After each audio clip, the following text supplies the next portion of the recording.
Bloomberg Audio Studios. Podcasts, radio, news. Good morning, I'm Nathan Hager. And I'm Karen Moscow. Here are the stories we're following today. Karen, we begin with copper trading at a record as Bloomberg News has learned U.S. tariffs on copper imports could be coming within weeks. That would be months earlier than expected. The news comes as President Trump told Newsmax there could be limited exceptions to his tariff push. Not too many exceptions. No, I don't want to have too many exceptions. Look, we've been ripped off for 45 years by other countries, 50 years more.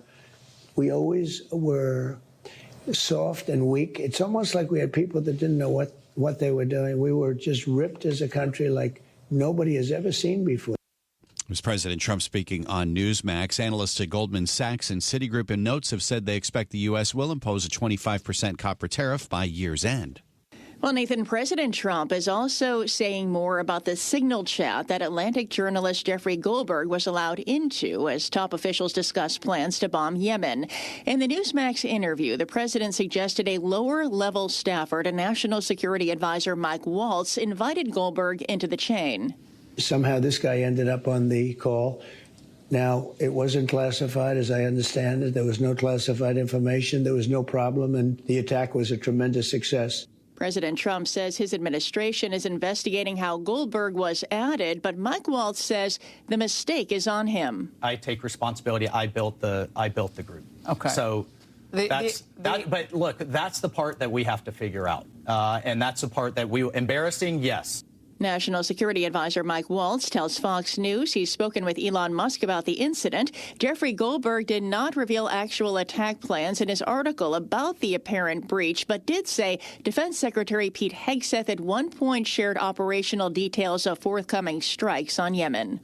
Speaking of forthcoming, Karen, the U.S. Treasury Department is the latest target of Elon Musk's forthcoming Doge effort. Let's get the very latest on that from Bloomberg's John Tucker. John, I assume we're talking about job cuts. Yes, we are. And the Treasury says it's planning to lay off what it calls, quote, a substantial number of employees.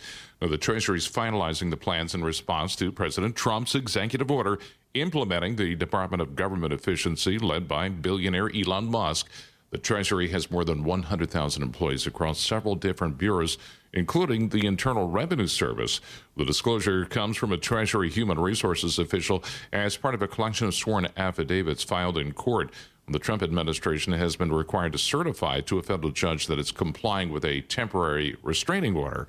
I'm John Tucker, Bloomberg Radio. All right, John, thank you. Meanwhile, Republican leaders say they are getting close to agreeing on a plan to pass an extension of President Trump's 2017 tax cuts and an increase to the debt ceiling. The plan is to approve an economic package by the end of May, with House lawmakers aiming to move even quicker before the Memorial Day weekend. Well, Karen, now we get to the latest developments in the war in Ukraine. The U.S. says Russia and Ukraine have agreed to a ceasefire in the Black Sea. The Kremlin has confirmed the agreement, but says it's conditional on lifting sanctions on banks and companies involved in agricultural exports. Ukraine's President Volodymyr Zelensky says his forces will observe the partial truce immediately, but in a video post on X, he also sounded this warning. If this agreement fails, if Russia does not fulfill the terms of today's agreement and instead tries once again to pressure the US, Europe and Ukraine, then I believe there should be only one response. Definitely new sanctions. Ukrainian President Volodymyr Zelensky speaking through an interpreter on X. And in the Newsmax interview, President Trump conceded Russian President Vladimir Putin may be delaying a full ceasefire agreement. I think that Russia wants to see an end to it, but it could be they're dragging their feet. I've done it over the years. I don't want to sign a contract. I want to sort of stay in the game, but maybe I don't want to do it quite. I'm not sure. But no, I think Russia would like to see it end, and I think Zelensky would like to see it end at this point. Bloomberg News has learned the Trump administration is aiming to reach a full ceasefire as soon as April 20th. The Ukrainian and European officials have called that timeline overly ambitious. We turn to the markets now, Nathan. Futures, they're lower following 3 straight days of gains on Wall Street. Jim Bianco, president and founder at Bianco Research, thinks the worst is over. We have more uncertainty now than we did during the COVID shutdown, during 9/11, or during the financial crisis. Now is more uncertain period. It isn't. We're overdoing it right now. So I don't understand why we're getting ourselves all worked up that this isn't just a 10% correction in the stock market, but this is the end of the American experience right now. So this is the type of environment where bottoms are made in markets. Jim Bianco of Bianco Research. Stocks have bounced back in recent days as the White House signaled plans to take a more targeted approach to the tariffs coming next week. We have this just crossing the Bloomberg terminal, Karen. It was a good year to work on Wall Street. The average annual bonus rose by almost a third in 2024 to almost $245,000. Total payouts jumped to a record $47.5 billion, the largest since at least 1987 when these records began, as revenue gains from trading and underwriting fueled a near doubling of Wall Street bank profits. Well, now to company news, Nathan. And Apple CEO Tim Cook has paid a visit to the hometown of China's DeepSeek. That's the company that shocked the world with its artificial intelligence models, built at a fraction of the cost of American rivals. Cook met with developers at Zhejiang University and Hangzhou. The city is home to some of China's most revered tech firms, including Alibaba. And a stock on the move in the big way this morning, Karen, is GameStop. The shares of the video game retailer are up more than 12.5% in early trading. Of course, GameStop was a favorite of retail traders during the meme frenzy. Now, GameStop says its board has approved a plan to add Bitcoin as a Treasury reserve asset. Time now for a look at some of the other stories making news in New York and around the world. And for that, we're joined by Bloomberg's Michael Barr. Michael, good morning. Good morning, Karen. President Trump signed an executive order that aims to overhaul the election system. One of the order's requirement is to require voters to show proof of citizenship before they can register for federal elections. Loyola Law School professor Jessica Levinson says Trump's action will likely face a vigorous legal challenge. Estimates are that almost 10% of U.S. citizens of voting age, which is over 21 million people, don't have proof of citizenship that are readily available. Who are we talking about here when it comes to people who lack proof of citizenship that's readily available? Sometimes we're talking about married women who have changed their names, and their birth certificates list their maiden names. Loyola Law School professor Jessica Levinson spoke to CBS. There's growing concern about DNA held by a testing firm. New York Attorney General Letitia James is joining a chorus of voices warning millions of users to delete their data and destroy DNA samples held by 23andMe. It comes after 23andMe declared bankruptcy, raising concerns over whether the genetic testing company can protect its customers. Vice President J.D. Vance said that he would join a delegation visiting Greenland this week. Vance said he would join the trip on Friday, which was already slated to include his wife. There was so much excitement around Usha's visit to Greenland this Friday that I decided that I didn't want her to have all that fun by herself, and so I'm going to join her. The trip has sparked criticism from local leaders in the Danish territory that President Donald Trump has suggested should come under American control. New York Governor Kathy Hochul asked the federal government to increase its funding contribution to the Metropolitan Transportation Authority in a March 24th letter. The MTA carries 43% of the nation's mass transit riders, but receives only 17% of federal funding, which Hochul calls a fundamental misalignment.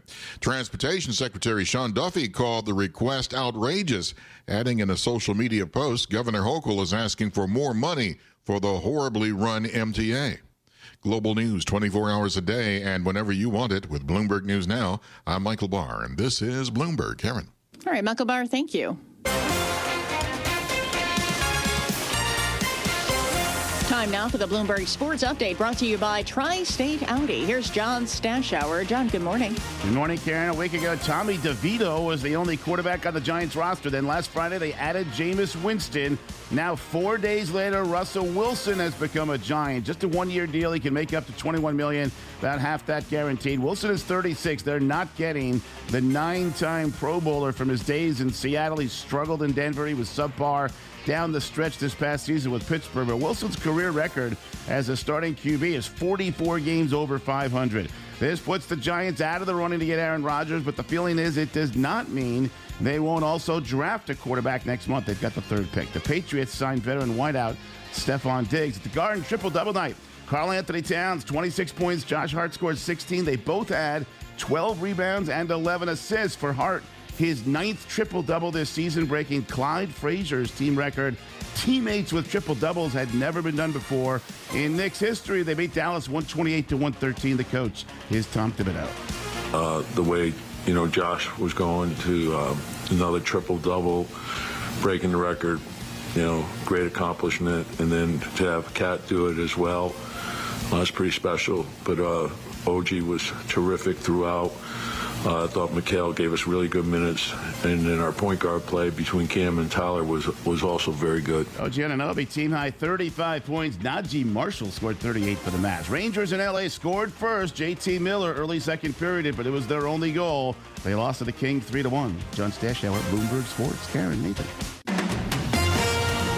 Coast to coast on Bloomberg Radio, nationwide on Sirius XM, and around the world on Bloomberg.com and the Bloomberg Business app. This is Bloomberg Daybreak. Good morning. I'm Nathan Hager, and we now stand a week away from President Trump's promised Liberation Day of country-by-country tariffs around the world. After hinting earlier this week that some countries could get breaks, the president now says he does not want too many exceptions. All we're going to do, it's reciprocal. We're just going to be reciprocal. In fact, I'll probably be more lenient than reciprocal, because if I was reciprocal, that would be very tough for people. President Trump spoke on Newsmax as Bloomberg News has learned the president may impose copper tariffs within weeks, months ahead of deadline. For the very latest, we are joined by Bloomberg News senior editor Bill Ferries. Bill, what is the president considering when it comes to copper tariffs? What have we learned? Hey, good morning, Nathan. Thanks for having me. So what we do know is when President Trump called on the Department of Commerce to look into the possibility of tariffs on copper imports, that investigation could have taken up to 9 months. Now it seems like the administration, their probe, is moving very quickly. They expect to have a report on the president's desk very shortly. So 9 months has gone down to possibly days or weeks before a report is ready and the president makes a decision, with people in the administration suggesting that the president has largely made up his mind that there will likely be tariffs on copper imports. And you saw that affecting the markets today. Absolutely, with copper trading close to, if not at, a record. Why the apparent rush here, Bill? I mean, it took several months, didn't it, for steel and aluminum tariffs to be finalized? It did. I think, I think the president has just identified this as another one of his priorities.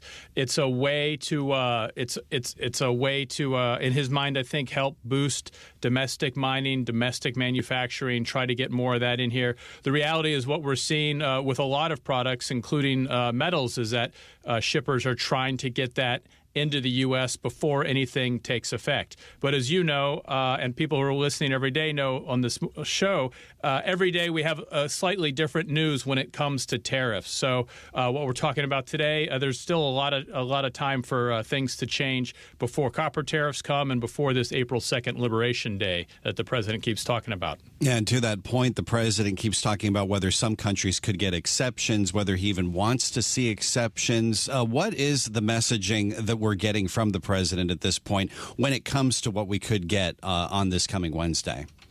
Well, what we expected, I think, a few weeks ago was perhaps a wall of tariffs coming down on all imported goods from all countries.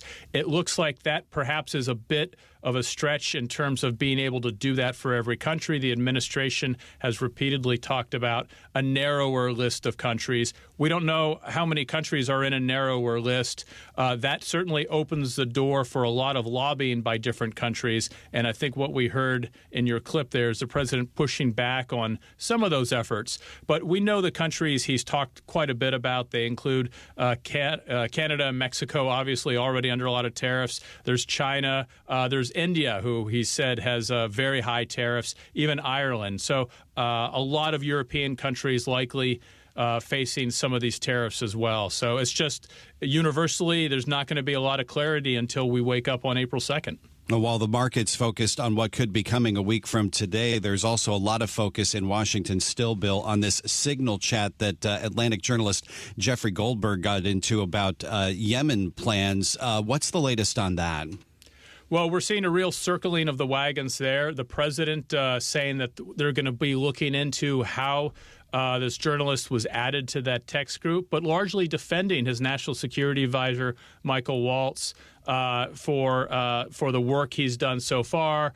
Michael Waltz saying that he doesn't know how Jeffrey Goldberg got into that chat group. He said he took responsibility, but he's not sure how that happened. And then you had the D&I director, Tulsi Gabbard, and John Ratcliffe, head of the CIA, up on the Hill yesterday, up on the Hill today. So far, their line has been there's not been classified information shared. But, of course, we haven't seen that full text message because Goldberg decided not to publish it.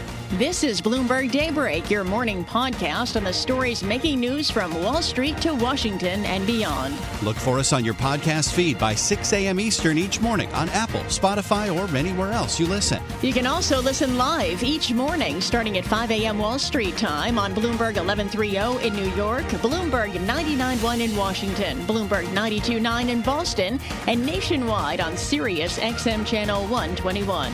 Plus, listen coast to coast on the Bloomberg Business app, now with Apple CarPlay and Android Auto interfaces. And don't forget to subscribe to Bloomberg News Now. It's the latest news whenever you want it, in 5 minutes or less. Search Bloomberg News Now on your favorite podcast platform to stay informed all day long. I'm Karen Moscow. And I'm Nathan Hager. Join us again tomorrow morning for all the news you need to start your day right here on Bloomberg Daybreak.